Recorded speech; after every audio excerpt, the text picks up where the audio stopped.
In today's show, the Blazers get their best win of the season and spoil Damian Lillard's return to Portland. Welcome to Locked On Blazers. Let's get into it.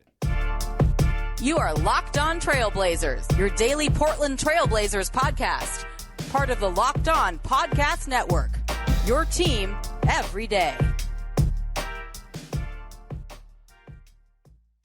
What up, world? It's your past first point guard and Trailblazers reporter, Mike Richmond. You're listening to another episode of Locked On Blazers, part of Locked On Podcast Network, available wherever you get podcasts, and also on YouTube. Thanks for making this show your first listen, coming at you each and every weekday, Monday through Friday, so make it a part of your daily routine. Tell your friends to do the same as Locked On Blazers, your team every day. In today's show, Damian Lillard returns to the Moda Center for the first time back in Portland, back on the court as a visitor against the Portland Trailblazers. A night that was going to be Damian Lillard celebrated, appreciated, showered in love. A love fest for Dame, one of the true franchise icons, back in a way that the other franchise icons, quite frankly, the other folks on Mount Rushmore were not offered this same sort of welcome back. It ended on different terms, but for Dame, still loved, adored, and appreciated by his fans here in the Rose City. And the Blazers spoiled his return and got their best win of the season. That's what we're going to talk about in today's show. We'll recap the game, do what we do, fastest recap in the West. I want to talk a lot about Dame in the second segment. Sharing insight, I would like to share some insights, and I will share some insights with you because it's my show. About kind of what he talked about pregame, sort of his postgame reflection on it, and some moments and scenes from what it was like to be in the arena on the night that he was showered with love in his return trip to Portland. And then we got a little bit of news to close the show. Scoot Henderson, Shaden Sharp, and et al. And we'll wrap it all up there in the third segment for you. Let's do what we do to begin this one. First, let me tell y'all a real story. I wasn't going to lead with the box score if the Blazers lost. We're going to talk about Dame. But the Blazers really just played their best game of this is their most rewarding, this is their best game of the year, best win of the year. Their signature victory on the season was winning this game on this night against this opponent. What a win. 119-116. Blazers down 37-38 after one, and then they took the lead into halftime, 67-65 with a really nice second quarter. They scored 67 points in the first half. Bucks defense isn't very good, but Blazers offense is very good either. This was a really nice first half. Incredibly clean first half. Each team only had one turnover. Dame had 8 in that first quarter, but Scoot had 11 and 2 on 4 of 6 shooting, finished with 15 in the first half. He's the best player on the court maybe in the first half. He was really good. And the Blazers, really just like a really fun, entertaining game.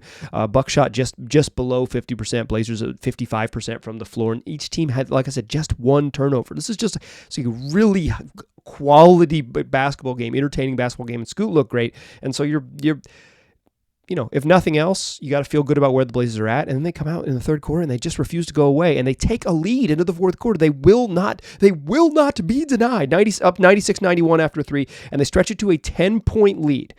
Blazers led. Those are the largest lead of the game. The Blazers led by 10 with just over 10 minutes left. Malcolm Brogdon hits a 3 off a Damian Lillard turnover. Bucks turn the ball over 6 straight possessions to open the fourth quarter. Yikes! And the Blazers took advantage to build a 10-point lead with 10 minutes left, and the Bucks would make their run. Join me with the clock running under 2 minutes. Brook Lopez has missed a 3-pointer, and the Blazers are running a double-high screen. Trying to get 2 guys involved in the screen, and so Anthony Simons can come off clean and have a couple different options. First option he has is DeAndre Ayton rolling to the rim, and he sees him, and he moves a little bit to the left wing and throws a lob to DA as he's rolling. But Giannis Antetokounmpo gets over there, blocks the lob attempt. The ball kind of pops up on the rebounds. DA gets it and kind of cycles it back out, and they get it inside to him a second time. He misses a little floater, and then the rebound in traffic pops around for a second. DA seems to have his hand on it, and Giannis Antetokounmpo chops it out of his hand. Blazers bench wanted a foul, but the Bucks get it back. And the Blazers, at this point, clinging to a 3-point lead, and now the clock ticking under 1:30, and Damian Lillard drives hard down the left-hand side, his classic leaning dunk. That's right. Damian Lillard dunks with 1:13 left. Is kind of that sort of right-handed leaning dunk that you've seen from Dame so many times. He doesn't dunk a lot, but it's the dunk that he does. And all of a sudden, it's a 1-point game with about a minute remaining. So the Blazers don't panic. Get into, you're up one, just score. About a minute left, you could win this game. They try to run another high pick and roll. Again, Anthony Simons, who's been orchestrating all night and has been really good to this point. Try to set a screen with him with Jeremy Grant, and the Bucks kind of deny that entry pass. Ball gets tipped away by Malik Beasley, tipped down to the other end. He chases it down, knocks it off Ant out of bounds, and it rolls out of bounds. Bucks are going to get the ball back with 53 seconds left, down 1. Uh-oh. Bucks run a quick play out of a timeout to get Damian Lillard a three. I think it was an option and it could have been a bunch of things, but Dame just took the three. He comes right out of the corner, takes a dribble handoff, takes a three, brick. Comes off strong, and the Blazers get it back. Now clock ticking under 40 seconds, under 50 seconds. And the Bucks just rogue double team Anthony Simons in the backcourt. He just turned it over before. He's going to turn it over again. A physical double team, like inside the far 3-point line. They knock it away. Malik Beasley and Damian Lillard knock it away. Dame feeds Giannis underneath. He dunks easy, wide open, and the Bucks have a 1-point lead with 37.9 seconds left. No timeout from Chauncey Billups. He trusts Anthony Simons. Let's be clear here. On the last 2 trips, Anthony Simons has turned the ball over on trying to get the ball into to Jeremy Grant's like 30 feet from the rim, and has been double teamed 90 feet from the rim and turned the ball over. And Chauncey Billups doesn't call timeout because he trusts Anthony Simons. They don't bring a screen this time, and they just say, go get it. And so he gets Malik Beasley where he wants him, walks him down, drives towards the left elbow, cuts back to his right, and does the classic wrong-footed floater where you jump off your left foot and shoot it with your right hand, swish. Blazers go back up by 1, 17.6 seconds left. It's Ant time, but Bucks have a timeout, 17 seconds left. They're going to get a chance, and the play is set up for Damian Lillard to come off and get a screen and come off and get a look. He whirls off a moving to his left hand, moving from the top of the key, moving to his left, whirls off a screen, gets DeAndre Ayton on him on the switch because Blazers switching everything, and he kind of tries to turn the corner and then step back. And as he steps back, Malcolm Brogdon helps really well. It is a great defensive play by Brogdon. He knew that Ayton was going to show, and instead of just accepting the switch and getting back to Lopez, he came over and said, "I see the step back coming. I'm going to make sure it's not Dame." And so he contests Dame basically from behind, so Dame can't get into a step back. He kicks it out to Brook Lopez, and Brook takes a three that is a decent look. He's Lopez has been their best shooter on the night. Like he's shot the ball as well as anyone on in a Bucks jersey. Just misses it. Blazers get the rebound. Jeremy Grant hits 2 free throws. At this point, the Bucks are out of timeouts, down 3, and when they try to run their length of the court inbounds pass without being able to set something up, they inbound the ball to Giannis and Antetokounmpo, and the Blazers quickly, knowing that the Bucks are out of timeouts, decide to intentionally foul. Giannis misses the first, then he has to intentionally miss the second. They can't get the ball to get a 3 off with just 5 points, with just 2.7 seconds remaining at the time, and the Blazers win 119-116. That's your fastest recap in the West. Holy freaking cow. What a win. The streamers come down. Damian Lillard daps up all the Blazers assistant coaches, and all of the emotion and stuff that was supposed to be about Damian Lillard is now about the Blazers getting their best freaking win of the season. Their best freaking win of the season. In the second segment, let's talk about all the pregame stuff, and we'll run through the box score real quick, and Dame's return and the sort of the emotions of this moment. There was so much that was in this night. Like there was so much juice in the building and so much that went into this night. Like the Blazers played this and the fans honestly brought it like this was a big game. This was just undeniably a big game with a big game atmosphere. And Dame, he's in a lot of ways deserves this kind of welcome, and he got it. And then he got the Blazers' best effort, and they get their best win of the season. Holy cow, what a game. Let's talk about all that in the second segment. First, let me tell you about PrizePicks, daily fantasy made easy. How it works: you pick between 2 and 6 players on each of your entries, and it's just you versus the projection set by PrizePicks. So it's all the sports you could ever want: the NHL during hockey season, the NBA as we get down the stretch, and the NFL at least for one more week as we head into the Super Bowl. So it's how it works is PrizePicks sets the stat projections and you pick more or less. So if you're playing the NBA like I do, it's things like points, rebounds, assists, and steals. You just pick more or less than the stat projection set by PrizePicks, then you win your money. You can win up to, if you go 6 for 6 on your entry, you can win up to 25 times your wager. And right now, if you go to prizepicks.com/LockedOnNBA and use the code LockedOnNBA for a first deposit on your first deposit, get up to $100 match, dollar for dollar. PrizePicks.com/LockedOnNBA. Use that promo code LockedOnNBA and they'll match you dollar for dollar up to $100 on your first deposit. So use that promo code. Visit that website, PrizePicks.com/LockedOnNBA. That promo code one more time for you is LockedOnNBA. It's PrizePicks Daily Fantasy made easy. All right. So we didn't do the box score, but let me hit it real quick. Anthony Simons led the way, 24 points on 10 of 19 shooting. He made 4 of 9 threes, added 5 assists.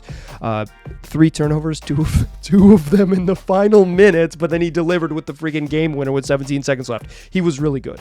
DeAndre Ayton, 20 points, 11 boards. He continues to he's found it. It took him a long time to figure it out, but DA is playing like the player that you thought was going to be here in October. It just took him to January to get here, but he's playing at this point. Celebrate it.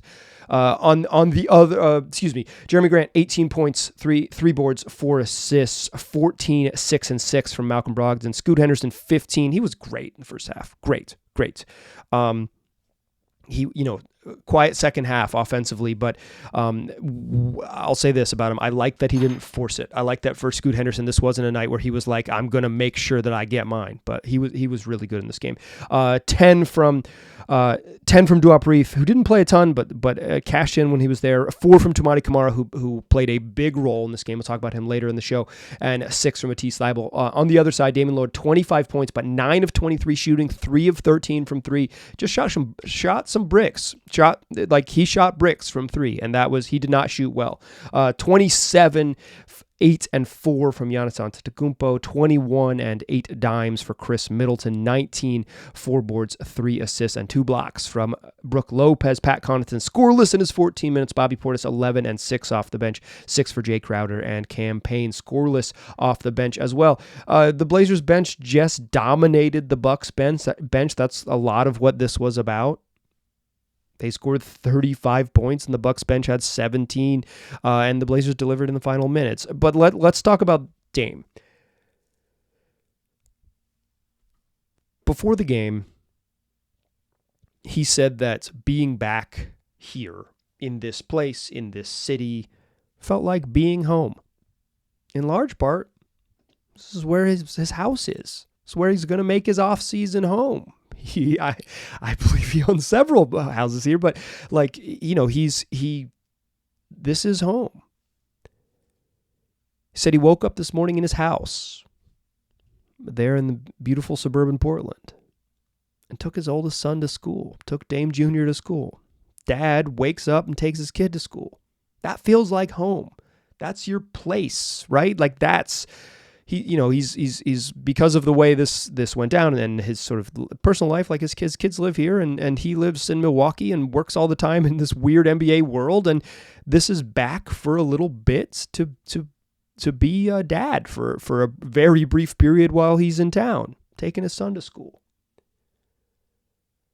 But after he drops Dame Jr. off at school, he's driving from wherever school is into the arena. The Bucks had a morning shoot around at the Moda Center. And he said while he was driving in, he got a phone call. And he picks up the phone. I'm assuming he probably drives a nice car, so hands-free. And it's a call from CJ McCollum. He said CJ just knew. He just knew the timing. They didn't plan the call. He didn't reach out to CJ. CJ just called him because they're friends in between dropping Dame Jr. off at school and getting to Buck shoot around. And Dame hadn't reached out to people and been like, hey, what's it like to go back home again? What's it like to go back to the place you used to play? He didn't reach out to the former NBA players who'd done it and say, like, LeBron, how does it work, bud? He's grown. He's been through a lot. He can handle it. But CJ told him this, and he gave him this advice, is that it is a big moment and you're going to feel it, because when it happens, even if you're prepared for it, you're going to feel the appreciation for what you put in. And that's what the people are going to give back to you. And when you come out on the court, they're going to recognize and appreciate everything you put in to being the player and the person in the community, and Damian Lillard in Portland, Oregon, what that means for the Portland Trailblazers. And they're going to put that appreciation on you, and you're going to sit in it and sit with it. And CJ McCollum told him to embrace that moment, to sit with that moment. Dame gets to the Moda Center, goes through shoot around. He spoke to the media for about a half hour pregame because he's Dame, and of course he did. And he comes out on the court, and I thought this was special. I don't usually go out to the court super early. I just don't need to see them warm up. I watch them warm up but beforehand, but I usually am, getting like a cookie and a cup of tea, baby. That's what I take with me up to Media Row. I'm a grown person too. So I need a cookie and a cup of tea. But I went out early because I wanted to see when Dame came out what it would look like. And before they've announced, like just when the Bucks are running out on the floor. So the arena at this point is probably like 35-40% full, like the seats are, because people are still getting to their seats. It's like 15-18 minutes before tip-off maybe. And the Bucks come out, and they haven't even announced. They're not doing starting lineups or anything. It's just like coming out to do layup lines. And Mark Mason, Blazers PA, says like, hey, welcome for the Milwaukee Bucks and guard Damian Lillard. And the arena stands up and gives him a standing O and claps for him. They honored him in a sort of this non-formal, just a chance to see you and throw and shower the appreciation back on you. Then we get to the starting lineups, and I thought the Blazers did a really nice job with this. First we get Beasley. Malik Beasley gets announced, number 5. I don't know, off the top of my head, I don't know where he went to school. But like from somewhere, Malik Beasley. And at the other guard, from Weber, a 6'2" guard from Weber State, wearing the letter O, Damian Lillard. And for the away teams, they don't turn the lights out. They don't turn the lights. They keep the lights on. It's usually just like, okay, here's who's playing, and then they turn the lights out and they run the Blazers intro video. But they didn't announce Dame last. They kind of sprung it on us first, and then he's second, and he comes out, daps everyone up, and daps teammates up, does a little wristwatch celebration with Jay Crowder, and then they give him his moment to let it breathe, and let the fans cheer, and let him have a moment to touch his heart, to signal thumbs up, to make the little heart sign with both your hands, putting your fingers above your thumbs to make the little heart symbol. I'll do it on the video for you. And I don't know how long it was. I'm sure someone else in the arena times it, but 2 minutes, 90 seconds of just cheering straight for Dame. I will say perception is weird. It felt like it was longer.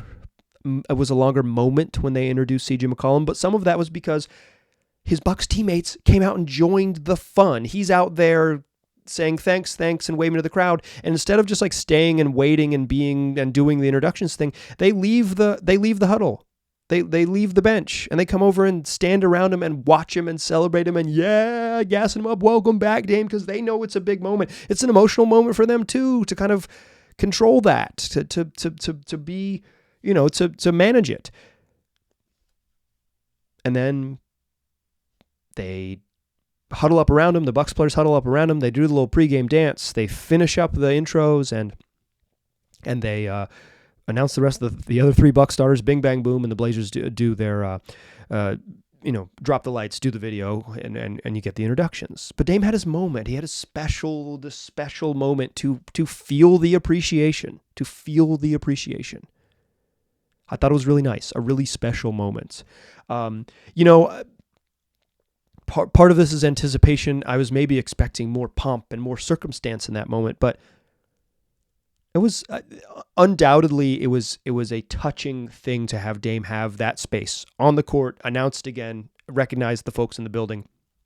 And it was loud during intros, loud, because as soon as they announced the Buck starters, then they showed Doc Rivers and he got booed hard. And he was like, wait, me? And he looked up at the big screen. He's on the big screen. He laughed. He's like, oh, they're booing me. Okay.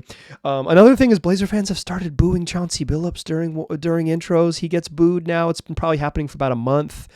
He got the loudest boos he's had. The place just had juice. They were counting during Giannis Antetokounmpo's free throws. 1, 2, 3. Like the building had juice. It had a special energy. It had a just a moment about it.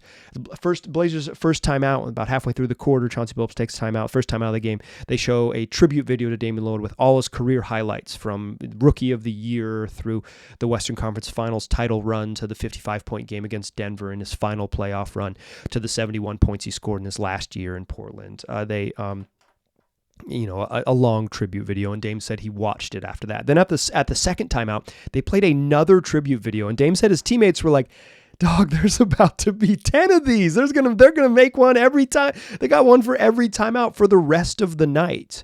Like it was, but they didn't. They only had those two. And during the first one, Dame watched it. Like NBA players don't always pay attention during timeouts.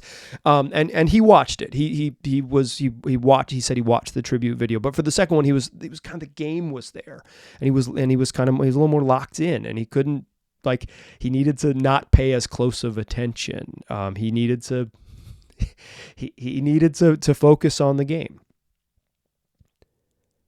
After the game, he mentioned that a lot of this stuff, right? Because he didn't play very well. 25 points is a lot, but 23 shots and 3 of 13 from 3. Turned the ball over 4 times. Like he didn't play very well. He wasn't like bad, but this was not like this monster game from Dame, and he had a couple shots late that kind of he could have delivered a Dame time signature victory here, but he passed off, missed one and then passed off to Brook on another one on 2 opportunities too.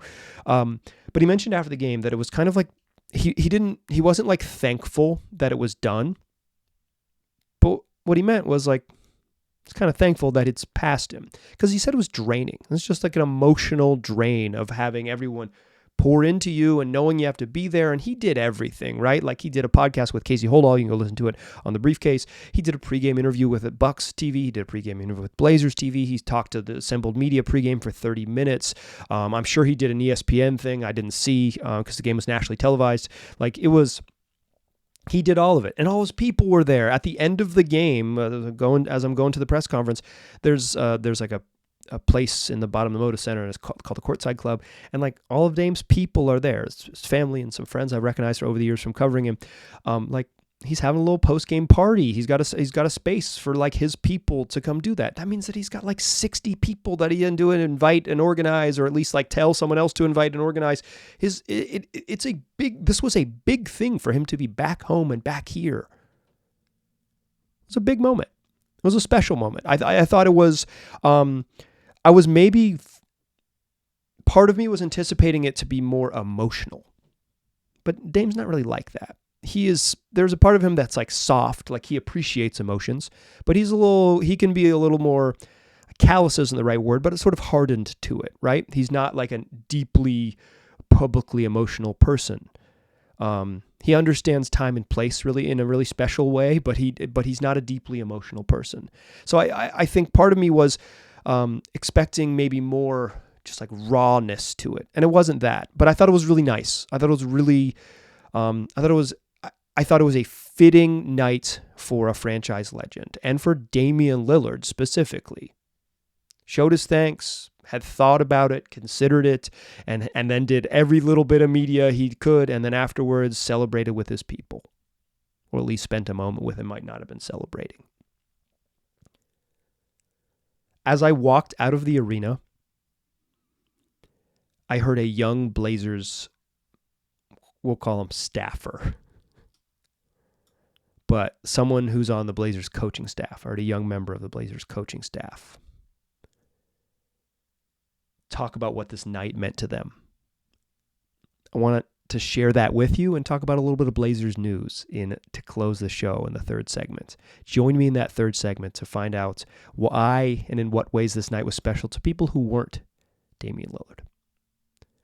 First, let's talk FanDuel Sportsbook, America's number one sportsbook, in fact. And we are barreling towards the Super Bowl. It isn't this Sunday, but the following Sunday, and it's a great time to get in on the action at FanDuel. If you go there right now, FanDuel.com/lockedon, and you place a $5 bet and you win, they'll give you $250 in bonus bets to play with. So perhaps leading up to the Super Bowl, you make one $5 bet, or Super Bowl week, the day of. Make several wagers. You win one $5 or more wager, they'll give you $250 in bonus bets to play with, and you can bet on everything.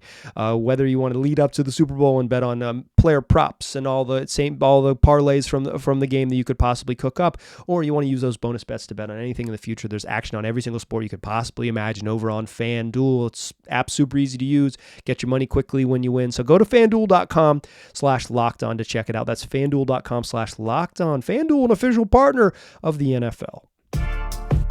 Still a pass first point guard. I'm still Mike Richmond. You are still listening to Locked On Blazers. I walked out of the arena the same way I always do. It's a hallway, past Blaze Broadcasting and out the back door into the garage. As I'm walking out, there's a group in front of me. And I'm not doing any eavesdropping. I'm merely just walking out at it's normal speed, looking at nonsense on my phone.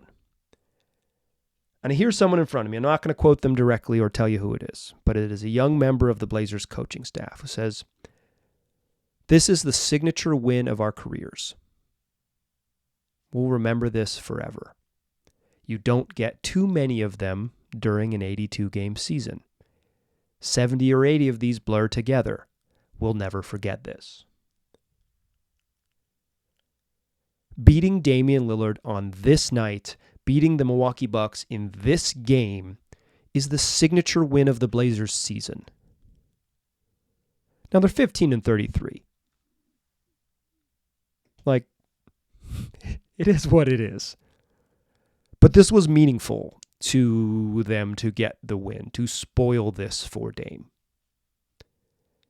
This was meaningful in a competitive environment for the Blazers to play this way, and they got good contributions, right? Like, Ant was really good, and he almost was really bad, right? Like, the final minute was like, no, Anthony, no, and then he hits like the game winner, right? And the classic like wrong foot floating game winner. He's now has two of those wrong foot floating game winners in the last 2 weeks. Like, dude delivers. Before the game, Damian Lillard said he watches the Blazers, but specifically to watch his friend Anthony Simons, because he trained with Ant and helped Ant grow up and kind of took him under his wing a lot of ways, from a guy who came like straight out of high school to the pros and had a steep learning curve, and he's worked and gotten better. And Damian Lillard has said he probably believes more in Ant than anyone else because he's seen him grow, and the way that a brother believes in a younger, he compared it like how his older brother probably believes in him because he's a younger brother and he's seen him go through it. So you have just a more fierce belief in the people close to you. And he says he tunes in to watch Anthony Simons because he's rooting for him. They talk on the phone all the time. They talk on FaceTime all the time because he's rooting for him. And when, the pupil came back and hit the game winner against Dame, I wanted Anthony Simons to tap his wrist because it was meaningful to him. It was a meaningful moment for this basketball team, their best win of the season. I asked Dame before the game if he thought this game would give him closure, if he thought this game would offer some sort of catharsis. Not that it would like end the relationship, but it would close a chapter. It's like, okay, I've left, I've come back, and now it's the next chapter. And I thought he answered it in a really interesting way. He said that he's not looking for closure, because he wants the Blazers and what he did in this city and what he did for the franchise to be part of his legacy. He doesn't need it to be closed. He doesn't need it to be an end of a chapter. He wants it to be part of who he is and part of his story forever. And the story is still going, so so this portion of it should always remain connected to who he is. It was meaningful for Dame to be back here. It was meaningful for the Blazers to beat him in this moment, in this night. It was big for everybody. The building had juice. The coaches were getting booed. I mentioned how good Scoot was in that first half. Dame drew a foul on him in the first quarter, and and it was kind of the classic like Dame where he like draws contact, throws his hands through your hands when you reach in, and kind of just like the foul grifting stuff that he's good at drawing fouls is a skill, right? And the arena groaned because the guy who they've seen do that so many times did it to the youngster, did it to the who they hope is the next great franchise point guard. I think right now he's behind at least one other person. But like, it's the building had juice, counting on Giannis Antetokounmpo like during his free throws, 1, 2, 3, because he takes forever with his elaborate free throw routine. The building had juice. The way they stayed and cheered and enjoyed the win, the building had juice. This was as loud as I've heard it this year, and it's not close. Now I don't go to every game. I'm not gonna front, but I go to the big ones. And like this was the best and most impressive atmosphere I can remember at a Blazer game in quite some time. It felt important, confirmed important by that little moment I heard walking out of the arena, meaningful to the people who participated in the moment. This is probably about an hour and a half, maybe hour and 20 minutes after the game ended.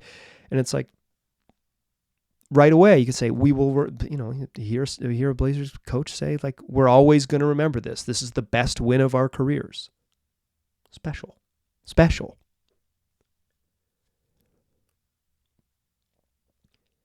I came away from this game. I don't know what I thought this game was going to be close. I didn't think the Blazers were going to get smacked. They were double-digit underdogs on FanDuel when the game started, and I thought that was too much because I thought they would stay in the game because they've been a little bit more competitive for the most part recently. They've had some stinkers in there, but they haven't gotten walloped in a couple games. And I thought they would rise to the occasion to some extent. I think Scoot played the best half of his career in the first half. And I mentioned this early. I really liked how he didn't, after having 15 in the first half, I liked how he didn't say, I'm going to score 30. He didn't force it. He had a couple mistakes, but he's got to be aggressive. You got to shoot to play. Like you got to, point guards have to score in the NBA. Like that's just how it works. And I thought he played a smart game. I thought Jeremy Grant kind of had a slow start getting going and then found himself and just kind of hit a million leaning mid-range shots. I thought Malcolm Brogdon was, not spectacular, but he's just solid and does stuff. And I thought his defense laid on Damian Lillard was one of the great plays of the game. His ability to read that Damian Lillard is going to step back and crowd his airspace, so he has to pass it to Brook Lopez, and Brook kind of took a hesitating three. He could have hit it, and that would have been. Then you got a tie ball game then you got you get the Bucks have a lead and now it's all of a sudden a mess, but he misses it. The Blazers get the board and I thought Brogdon was really good. I thought Anfernee Simons, particularly late in this game, I thought he delivered when they needed him, right? Like when they needed Anfernee Simons to be special, he was out there and made the play they needed him to. He wasn't incredible in that in the fourth quarter by any means, but he was solid, and yet after a nice third quarter to give the Blazers a little lead, he hit the bucket of the game. I thought DeAndre Ayton continued to play well. Like this was. I don't want to assign too much meaning to this. Like I don't think they can go forward and build on this, but I think this was a game where you say you know what? this was a team that could have rolled over and said, yeah, this is a special night for someone else. When the Bucks make their run, and we're making mistakes, it's just gonna go the other way for us. And they made just enough plays to win on both ends of the court. Okay, a little bit of news. We'll close up the show as we're running a little bit long, as I knew I would here. Jam-packed freaking day. Scoot Henderson and Shaedon Sharpe are headed or have been invited to join the Rising Stars game. They are going to be at All-Star Weekend. It's the Friday night Youngsters Showcase. They haven't announced the format. In the past, it's been USA versus the world, and they bring in some international team versus U.S. team. They bring in celebrity coaches. They have mix and match teams. So you play, like different styles or whatever. They haven't announced the format, but they have announced that there's 4 different coaches. So I bet it'll be something funky. But Shaedon Sharpe and Scoot both going. That'll be fun. Something to look forward to heading in to All-Star Weekend. The issue here is that Shaedon Sharpe may or may not be available. The Blazers had a medical update on Sharpe today.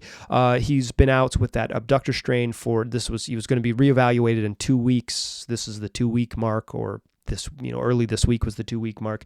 And on Wednesday, January 31st, they said that he has ramped up to on-court activities, and he's progressing and ramped up to on-court activities. And another update will be provided when appropriate, which is not a good sign.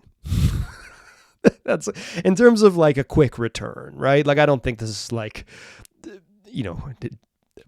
deadly or whatever. Like he has a strained groin that he tried to come back from and flared up again. Like it's just is a tough thing to deal with probably. We'll see. I would just reading the tea leaves. We're a week away from the trade deadline, and then the following week is the All-Star break. I would assume he doesn't play again before the trade deadline. That would be a week, and then I wouldn't be surprised if he doesn't come back till after the All-Star break, just based on this update. Like, hey, we reevaluated him 2 weeks. We're not going to give you any other information. That's just reading the tea leaves. That's a total guess. Like, I'm not reporting anything. Total guess. I did see Shaedon Sharpe warm up today, or like get shots up pregame. Very light workout. Not someone who looked like he was getting close to playing. But that's just like maybe he does more when I'm not watching, right? Like this was I watched him shoot for 10 minutes or whatever pregame. And he was just getting like normal kind of slow jumpers up, and not like he was injured, but not like he was getting close to playing an NBA basketball game again. This is the Blazers' best win of the year. Best win of the year. If there's ever been a moment to hold on to your joy, do it. Appreciate what Dame meant to you as a fan, because he wanted to take a moment to sit with your appreciation, and he did so during starting lineups and throughout the first quarter as he was honored.